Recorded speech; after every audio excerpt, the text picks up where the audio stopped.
বাংলা, অঙ্ক, ইংরেজি, ইতিহাস, ভূগোল, ফিলোসফি, অ্যাস্ট্রোনমি, সাইকোলজি, বিজ্ঞান, কেমিস্ট্রি, পিএইচডি, ডাক্তারি, অনেক বিদ্যা আপনি অর্জন করছেন, কিন্তু মরার পরে কবর গেলে জিজ্ঞেস করবো এক নাম্বার প্রশ্ন, মার রব্বুকা, তোমার রবকে, মার দিনুকা, তোমার দিনকে, মার নাবিউকা, তোমার নবীকে। এজন্য আমার পীরে বলছে যে কথার মতো কথা শিখো, মরণে তা যাবে জানা। এই যে আপনি সে চায়না থেকে ডিগ্রি অর্জন করলেন, জাপান থেকে, কবরে গেলে একটা প্রশ্ন করব যে তুমি এই অ্যালজেব্রা বিদ্যার একটা সূত্র কত, A square minus B square plus B into minus B into, জিজ্ঞেস করবো কোনোদিন?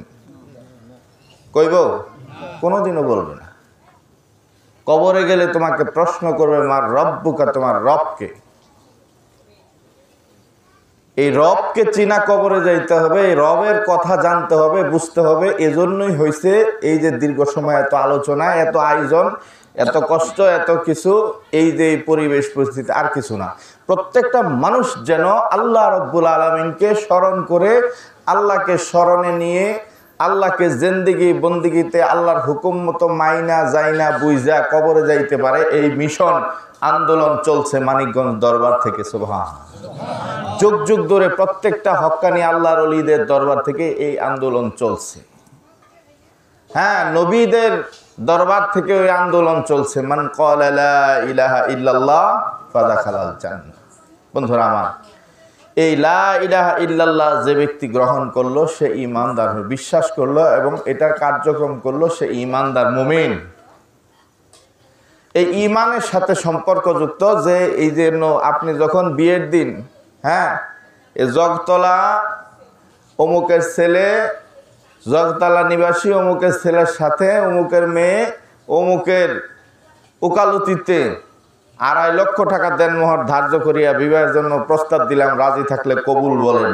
এই যে আপনি কবুল বলছেন, কবুল বলার সাথে সাথেই কিন্তু আপনার দায়িত্ব কি, বউরে সব কিছু দেওয়া লাগবে। হসুর বাড়িতে যাবেন, আপনার হাসুর লিয়ে কাপড় নিয়ে যেতে, হ্যাঁ, হসুরে আব্বা কোয়া লাগবো। তারপরে হালিরে কাপড় কিনা দাম লাগবো, ঈদ আইসে মার্কেট করে দাম লাগবো। এই সেই সব কিছু কবুলের ভিতরে। ওই দিন যদি কবুলটা না কইতেন তাইলে আর কোনো ভেজালা ছিল না। তো ইমানদার মুমিন মুসলমান, লা ইলাহা ইল্লাল্লাহ, মান ক্বালা লা ইলাহা ইল্লাল্লাহ ফাদাখালাল জান্নাহ, এই যে বলছে লা ইলাহা ইল্লাল্লাহ পড়লো যে ব্যক্তি, তার জন্য নামাজ, রোজা, হজ, যাকাত, জিন্দেগি বন্দেগি, হালাল হারাম এগুলা সব কিছু মাইনা তারপরে কবরে যেতে হবে। ইচ্ছা করে মন ঘোরা মতো চললে হবে না। এজন্যই এগুলো হচ্ছে মিশন। এজন্য আপনাকে যায় শিখতে হবে। কোথায়? মাদ্রাসায় যায় শিখতে হয় কোরআন হাদিসের বিষয়, তবলিগে যায় শিখতে হয় কোরআন হাদিসের বিষয়। হ্যাঁ, স্কুল কলেজে যায় মানুষ শিখে কোরআন হাদিস ভিত্তিক যদি হয়, সেটা আপনার জীবনে কাজে লাগবে। আপনি অঙ্ক শাস্ত্র বিদ্যা অর্জন করেছেন, হ্যাঁ, ইকোনমিক্সটা আপনি কাজে লাগান। বন্ধুরা আমার, এরকম ভাবে জ্ঞানের কোনো বিকল্প নাই। সব জ্ঞানের গোড়া হয়েছে কে? এক জায়গায় তালাশ করে খুঁজতে খুঁজতে দেখবেন সব কিছুর মূলে হয়েছে একজন, তার নাম হয়েছে রব। তার নাম কি? রব্বুল আলামিন। রব্বুল আলামিন। রব ছোট একটা শব্দ, ছোট্ট একটা শব্দ রব। রব কাকে বলে? What to understand by the name of রব? রব হয়েছে যিনি খাওয়ায়, যিনি পালে, যার আসমানের নিচে থাকি, যার জমিনের উপর চলি, যার কুদরতি শক্তি দিয়ে আপনি আমি চলাফেরা করি, যার কুদরতি হাত দিয়া হুয়াল্লাযী ইউসাউবিরুকুম ফিল আরহামি কাইফা ইয়াশাউ লা ইলাহা ইল্লা হুয়াল আজিজুল হাকিম, যার কুদরতি হাত দিয়ে আপনাকে আমাকে মাতৃগর্ভের ভিতরে চেহারাটা বানাইছে। পৃথিবীর কারো চেহারার সাথে আপনার আমার মিলে না। আল্লাহ বলে, খেয়াল করে দেখো, রবকে তালাশ করো, আমাকে তালাশ করো। বানানেওয়ালা একজন আল্লাহ তাআলা। সেই মাতৃগর্ভের রেহেমের ভিতর 3টা পর্দার ভিতরে আমি আল্লাহ আমার কুদরতি নিজ হাত দিয়ে তোর চেহারাটা বানাইছি। আমারে তালাশ করো, আমারে তালাশ করো। আমি কখনো, আমি তো তোমারে বানাইছি। গোটা দুনিয়া তোমার চেহারা নিয়ে ঘুরে দেখো, তোমার চেহারার সাথে কারো চেহারা মিলবে না, কারণ আমি এক হাত দিয়ে বানাইছি। সুবহানাল্লাহ। ফেরেশতা বানাই নাই, আমি বানাইছি।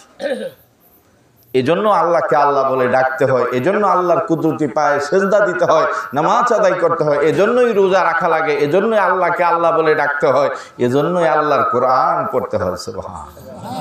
আমরা যারা আলেম হতে পারি নাই প্রত্যেকে ওয়াদা করবেন, মনে মনে ওয়াদা করবেন, প্রত্যেকে আল্লাহর কাছে ওয়াদা করবেন, আমার সন্তানকে আলেম বানাবো। সন্তান পারেন নাই, নাতিকে আলেম বানাবো। তাকে পারেন নাই, আপনার আত্মীয় স্বজনের নাই, অন্য একজন ছাত্র পড়াশোনা করে গরিব দুঃখী, আমার পীরে বলছে তার খরচটা আপনি দিয়ে দেন, কিয়ামতের ময়দানে আপনি আলেমের গার্জিয়ান পিতা হয়ে উঠবেন। সুবহানাল্লাহ। আলেমের একজন পিতাকে নূরের মতির সিংহাসনে বসানো হবে কিয়ামতের ময়দানে। মানুষ হিংসা করবে, আব্দুল আলী না এই লোকটা, সে তো কিছুই জানে না, তার এত সম্মান শ্রদ্ধা, ফেরেশতা বলবে চুপ, সে হয়েছে আলেমের পিতা। জোরে বলি সুবহানাল্লাহ। তো বন্ধুরা আমার, কোরআন একটু আমার সাথে সবাই পড়ি। অনেকে আমরা পড়ি, অনেকে পড়ি না, অনেকে জানি পড়া, অনেকে জানি না, অনেকে জানি এমন জানি আলহামদুলিল্লাহ সূরার মধ্যে 50টা ভুল পড়লে হবে না, সহি শুদ্ধ করে পড়তে হবে। সবাই পড়ি, আউযু বিল্লাহি মিনাশ বিসমিল্লাহির রহমানির রহিম। খুব মজা লাগে কিন্তু যখন আপনি এটার উচ্চারণ যাই না, সহি হরফগুলো সহি উচ্চারণ যায় না, মাখরাজ যায় না, আপনি যখন পড়বেন মজাই লাগবে।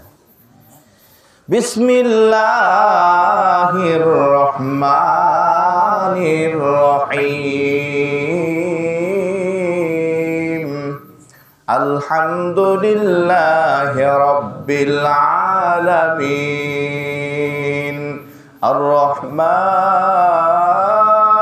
রহিম। মালিকি ইয়াউমিদ্দিন। إياك نعبد وإياك نستعين اهدنا الصراط المستقيم صراط الذين أنعمت عليهم غير المغضوب عليهم ولا الضالين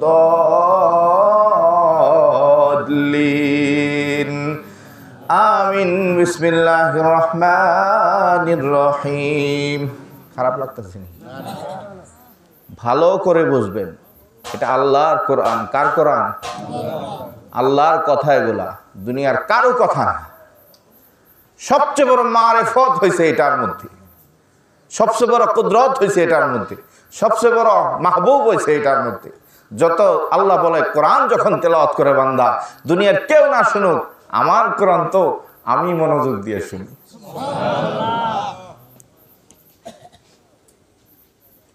রমজান গেছে, সবে কদরের রাত্রে আমরা ইবাদত করছি। এক রাত্রে ইবাদত করলে 83 বছরের সমান সওয়াব। কেন? ওই রাত্রেই কোরআন নাজিল হয়েছে। কোরআনের কারণে। কোরআন শিখাও ছেলে মেয়েকে, ও হে মুসলমান, জান কবজের কালে তোমার হইবে রে আসান, হইবে রে আসান। একটি ছেলে আলেম হলে পড়বে কোরআন মৃত্যুকালে, কবরেরই আযাব তোমার হবে না কোয়ার। আমার সাথে পড়েন, বিসমিল্লাহির রহমানির রহিম।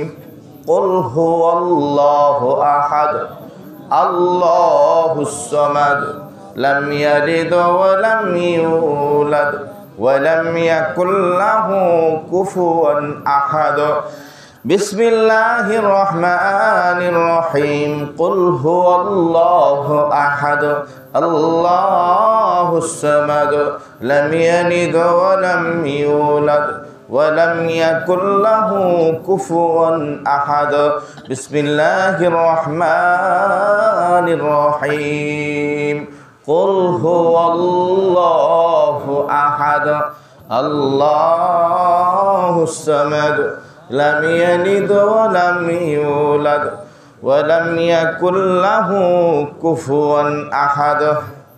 একটা সূরা পড়লাম, দুইটা সূরা পড়লাম, সূরা ফাতিহা। তামাম কোরআন শরীফের মা হয়েছে সূরা ফাতিহা। আর সূরা ফাতিহার সাথে যদি কোনো ব্যক্তি ইখলাস পড়ে, কুল হুয়াল্লাহ এই সূরাটা পড়ে, বন্ধুরা আমার, এটাকে ইখলাস বলা হয়। এই সূরা যে বেশি বেশি পড়ে, আল্লাহ পাক তাকে ঈমানের সাথে কবরে নিয়ে যাবে। এমন দামি সূরা এই সূরাটা, তামাম কোরআন পড়লে যা না খুশি হন, আল্লাহ পাক এই সূরাটা পড়লে তার চেয়ে বেশি খুশি হন। কারণ এই সূরার মধ্যে আল্লাহ আপন জাতের বর্ণনা দেওয়া হয়েছে। এ নবী, আপনি বলে দেন কুল হু আল্লাহু, আপনি বলে দেন যে আল্লাহ তাআলা এক। হ্যাঁ, আল্লাহ তাআলা এক। এজন্য এই সূরাটা পড়বে। এই সূরা যখন সূরা ফাতিহা একবার পড়া হয়, সূরা ইখলাস 3 বার পড়া হয়, একটা কোরআন খতমের সওয়াব হয়ে যায়। সুবহানাল্লাহ। আমরা যারা কোরআন শরীফ পড়তে পারি না, চেষ্টা করবো এটা পড়ার। পিতা মাতার কবরের পাশে যাইয়া আলহামদুলিল্লাহ সূরা কুল হুয়াল্লাহ সূরা পড়তে পারবেন না? তেলাওয়াত করবেন, কবরের পাশে যাইয়া তাদের জন্য দোয়া করবেন। কি দোয়া করবেন? রব্বির হামহুমা কামা রব্বায়ানি সগীরা। কে শিখাইছে? আল্লাহ শিখাইছে। কোরআন শরীফের মাঝামাঝি সূরা বনী ইসরাঈলের মধ্যে আল্লাহ পাক শিখাই দিয়েছে, পিতা মাতা যদি কবরের মধ্যে চলে যায়, আমার আগে হযরত বর্ণনা করেছে মা বাবা সম্পর্কে, কবরে যদি যায় এমন এক জিনিস, বাবা মা তাদের ঋণ কখনো শোধ হয় না। এ বান্দা, বাবা মা কবরে গেলেও তাদের ঋণ শোধ হয় না, কবরে যাওয়ার পরেও তাদের জন্য দোয়া করতে হবে। রব্বির হামহুমা কামা রব্বায়ানি সগীরা। পারবেন না? আপনি যদি আপনার বাবার জন্য, মার জন্য যদি দোয়া করেন, দেখবেন আপনার সন্তানও আপনার বাবার জন্য, মার জন্য দোয়া করবে। দোয়াটা কে শিখাইছে? দুনিয়ার কেউ শিখায় নাই, স্বয়ং রব আল্লাহ শিখিয়ে দিয়েছে।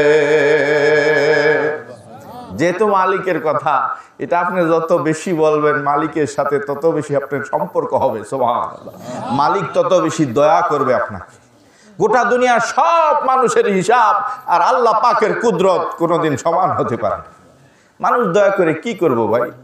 আল্লাহর দয়া যদি, এজন্য আমার মুর্শিদ বলেছে, চাউলের চিন্তা করো না, চাউলওয়ালার চিন্তা করো। বিশাল বড় চাউলের ব্যবসায়ী যদি তোমার সাথে বন্ধুত্ব থাকে, চাউলের ব্যবসায়ী যদি তোমার শুনতে পায় যে আমার বন্ধুর বাড়িতে চাউল নাই, আপনার চাউল ব্যবসায়ী বন্ধু কোনোদিন 2 কেজি 1 কেজি চাউল দিবে না। কারণ সে তো বড় ব্যবসায়ী, সে বলবে 5 বস্তার চাউল আমার বন্ধুর বাড়িতে পাঠাইয়া দাও। মালিকের চিন্তা করতে হবে। এই মালিকের চিন্তার নামই হয়েছে তরিকা। সুবহানাল্লাহ। এই তরিকায় যুগে যুগে আল্লাহ পাক নবীদেরকে পাঠাইছে।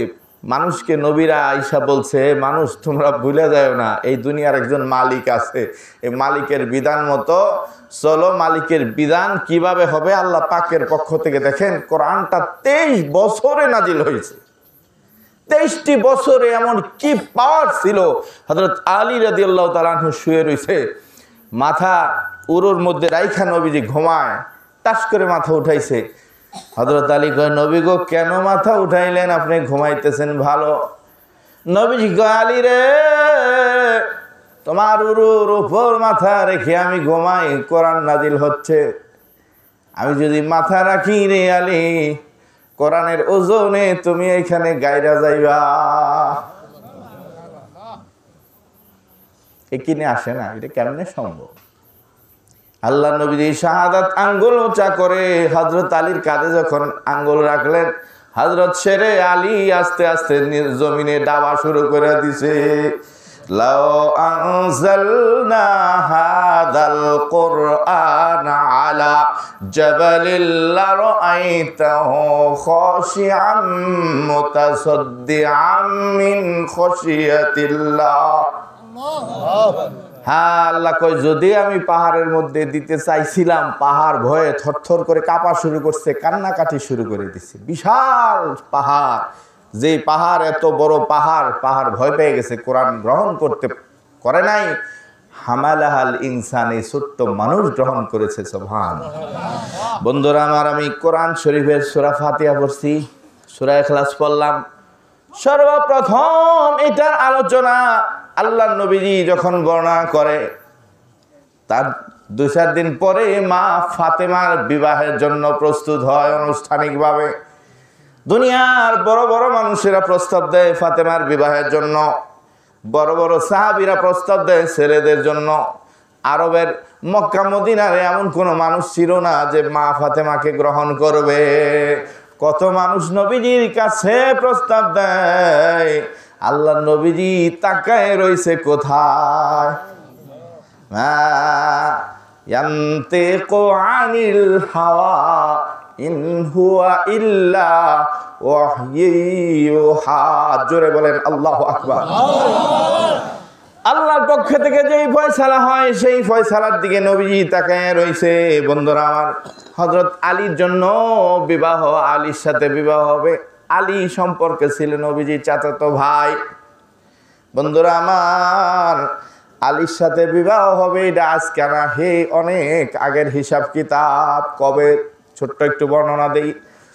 কিতাবের মধ্যে আছে জিবরাইল একবার না দুইবার না 24,000 বার নবীজির কাছে কোরআনটাকে নিয়ে আসছে। 23 বছরে জিবরাইল আসতো মাঝে মধ্যে, দেখা হইতো সাহাবীদের সাথে।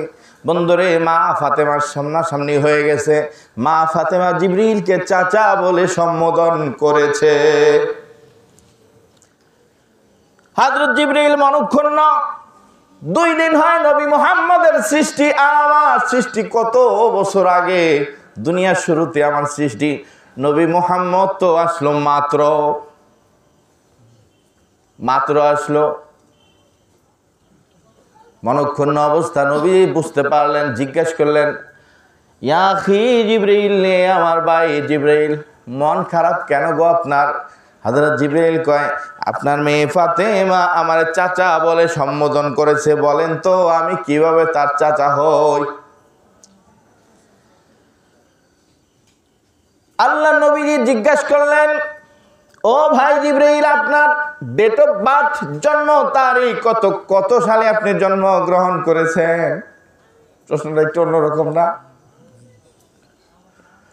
বলতে পারে না জিবরাইল। নবীজি জিজ্ঞেস করে, আপনার জন্ম কোথায়? কয় আসমানের মধ্যে। কোন জায়গাটা মনে আসেনি? কয় কিছু কিছু মনে আছে, একটু জায়গার বর্ণনা দেন আপনি যেই জায়গায় জন্ম হয়েছিল সেই জায়গাটার একটু বর্ণনা দেন।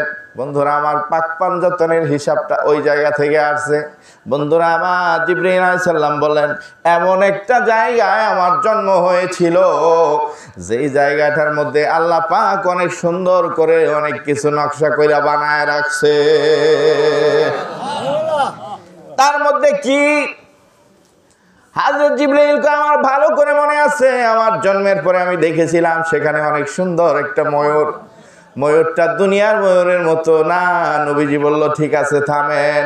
ও জিবরাইল ভাই, আপনার সেই জন্মের জায়গা আসমানের ময়ূরের বর্ণনা আপনি দিতে হবে না, আমি দিয়ে দেই।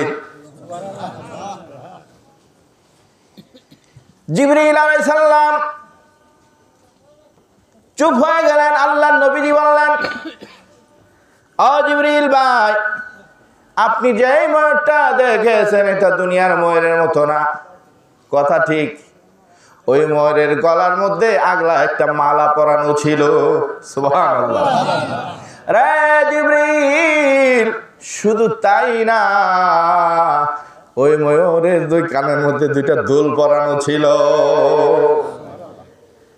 এত সুন্দর আল্লাহ তাআলা দুনিয়াতে কোনো কিছু বানায় নাই।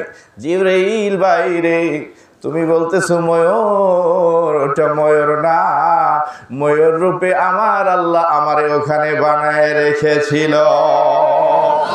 জিবরাইল মাথা চক্কর মেরে গেছে। কোন সময় আমার জন্ম হয়েছে, কোন জায়গায় জন্ম হয়ে গেছে, আমি কি ভাবি আর ওনার কি হিসাব? তখন বলল জিবরাইল, ভাই জিবরাইল, আপনাকে চাচা বলে সম্বোধন করেছে। সেই যে ময়ূরের গলার মধ্যে মালাটা ছিল, সেই মালা ছিল আমার মেয়ে মা ফাতেমা। 2 কানে 2টা দুল ছিল রে, ওই 2টা দুল হয়েছে আমার নাতি হাসান এবং হুসাইন। বন্ধুরা আমার, জিবরাইল চুপ হয়ে গেছে, শিক্ষা হয়ে গেছে। আল্লাহ নবী কয়, জিবরাইল ভাই, ওই ময়ূর না, তার আগে আমাকে কোটি কোটি বছর আল্লাহ তাআলা আসমানের তারা হিসেবে আমার আল্লাহ আমাকে বানায় রেখেছে। যে কোনো অনুষ্ঠান হয়, ছেলে মেয়ের বিবাহ তারিখ ঠিক না হওয়া পর্যন্ত দাওয়াত দেওয়া হয় না, ঠিক কিনা বলে? কোন অনুষ্ঠান ওয়াজ মাহফিল যদি হয় আগে বক্তা ঠিক করে, ঠিক কিনা? তারপরে অন্য মানুষে দাওয়াত দেয়। দুনিয়ার সব কিছু আল্লাহ রাব্বুল আলামিন সৃষ্টি করেছে, আগে প্রধান অতিথি আমার আপনার নবীজিকে সিলেকশন করেছে, আগে ওনাকে সেটিং করা হয়েছে, তারপর অন্য কিছু আয়োজন। ওনার উম্মত আপনি এবং আমি। সুবহানাল্লাহ। একটু দরুদ পড়েন, আল্লাহুম্মা সাল্লি আলা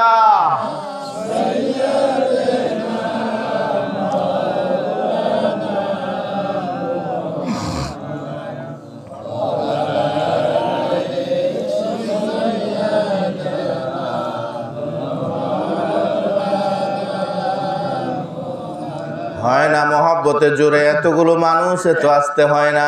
মহব্বতে এমন ভাবে পড়বেন মনে হয় যেন আপনার আমার দুরূদ সোনার মদিনা পর্যন্ত আওয়াজ চলে গেছে। আল্লাহুম্মা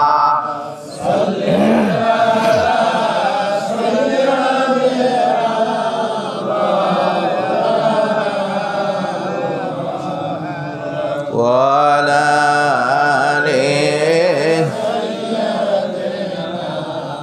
মাওলানা। আমার মনে যে ব্যথার বেদনা, আমরা কি মদিনায় যাব না?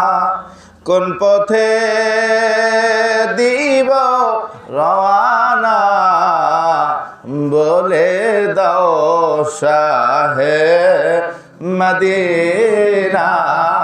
আল্লাহুম্মা সাল্লি আলা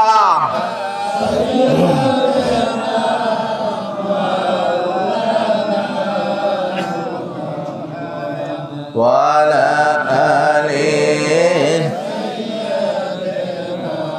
মাওলানা। খারাপ লাগতেছে না বন্ধুরা আমার? আল্লাহর নবীজি দুনিয়ার জমিনে কেমনে কি এটা ভালো করে বুঝতে হবে। অনেক মানুষ এই জায়গায় ভুল করে কিন্তু জীবন বরবাদ করে দিছে।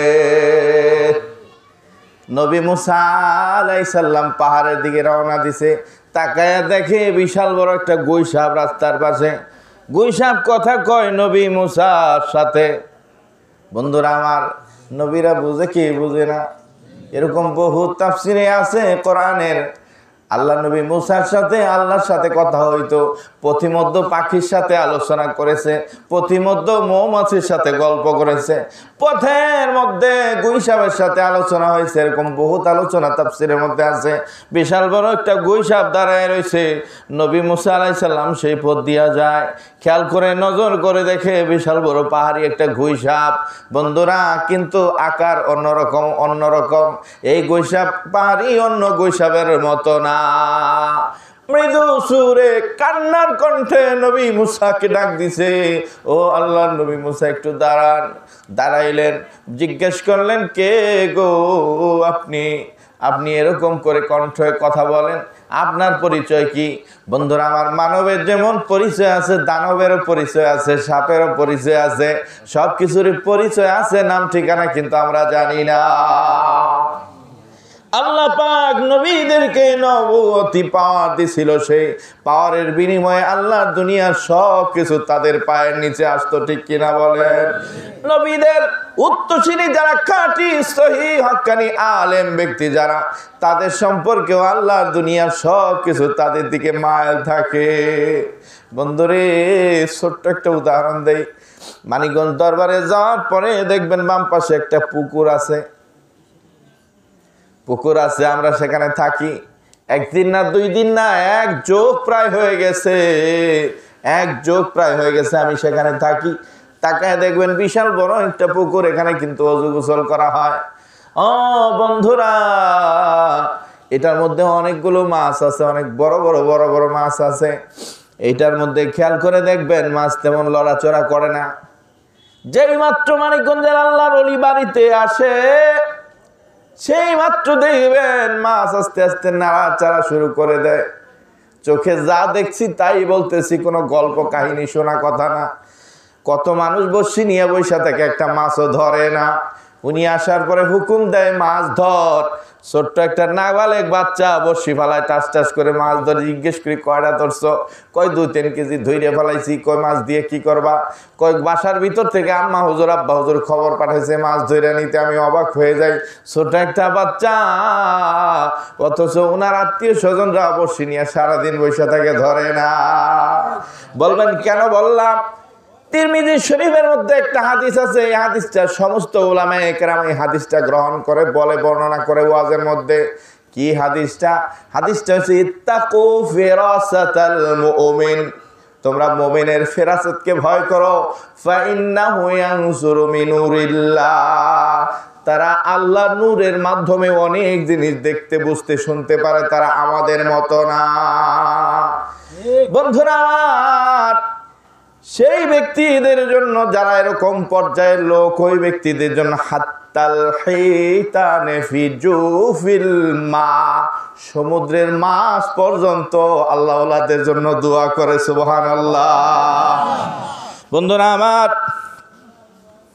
মুসা আলাইহিস সালাম পরিচয় জিজ্ঞাসা করলেন। গুইসাব কয়, নবী গো, আমি গুইসাব না, আমাকে দেখতেছেন, আমি গুইসাব না, আমি পণ্ডিত ছিলাম, নামটা আমি এই মুহূর্তে ভুলে গেছি। অমুক পণ্ডিত ছিলাম, আমি কিতাব পড়তাম, বড় আলেম ছিল, তাওরাত কিতাবের বড় আলেম ছিল। আল্লাহ নবী মুসা আলাইহিস সালামের উপর তাওরাত কিতাব নাজিল হয়। ওই কিতাবের মধ্যে আমার আপনার নবীজির নাম আছে না নাই? প্রত্যেক কিতাবের মধ্যে আমার আপনার নবীজির নাম দেওয়া আছে। বন্ধুরা আমার, ওই পণ্ডিত কি করতো জানেননি? যেখানে যেখানে আমার নবীজির নাম আসতো সেখানে সেখানে লাল কালি দিয়ে নবীর নাম কাইটা দিত। তুমি ভক্ত একজনের ঠিক আছে, কিন্তু আরেকজনের সম্পর্কে কুচ্ছা গায় না। তোমার পীর একজন, এটা সত্য, ভালো, সমস্যা নাই। আরেকজনকে খারাপ ধারণা করে না। তুমি তবলিগে গেছো, এই জন্য মনে করো দুনিয়া সবই ভেজাল, তুমি খালি তবলিগুলা জান্নাতি, এগুলো করো না, ভেজালে পড়বা।